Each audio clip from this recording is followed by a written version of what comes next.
The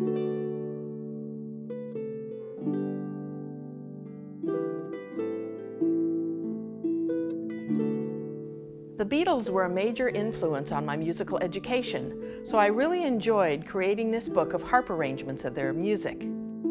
It includes 46 songs by John Lennon and Paul McCartney that were recorded by the Beatles.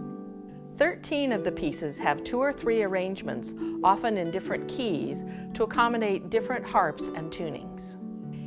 I've put harp icons on the top of each arrangement. If you tune the strings of your lever harp to the key of C, you'll play the arrangements in this book with the icon with a C in the middle.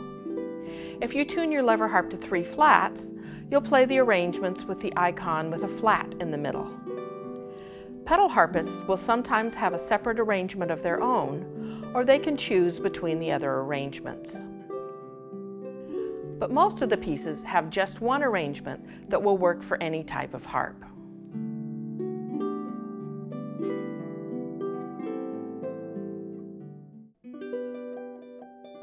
The Beatles used a solo harp for the introduction of She's Leaving Home.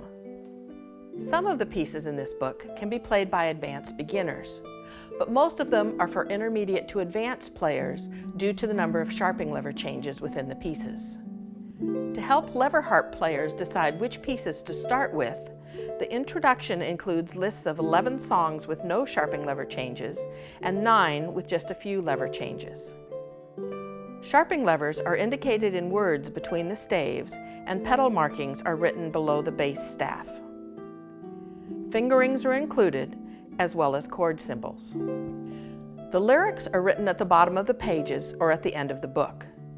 Many of the pieces can be played on a harp that has an octave and a half below middle C, but some require 2 full octaves below middle C. 2 pieces have separate arrangements for smaller and larger harps. This book includes a useful music glossary of musical and harp symbols used in the music, and a detailed explanation of harp muffling techniques. There's also a list of the Beatles recordings that include the songs in this book. The spiral binding makes this book easy to use. The music lies flat and easily stays open to the right page. Many people have asked me why the cover of this book is so plain when most of my other books have a lot of artwork on the front. When I received the copyright permission to make the harp arrangements for this book, I was not given the right to use any photos or likenesses of either Lennon or McCartney. So I decided to take an example from the Beatles and make this cover look like the cover of their White Album. I had a major crush on Paul McCartney when I was a teenager. In fact, one of my very prized possessions is a Coca-Cola can that Paul McCartney drank out of.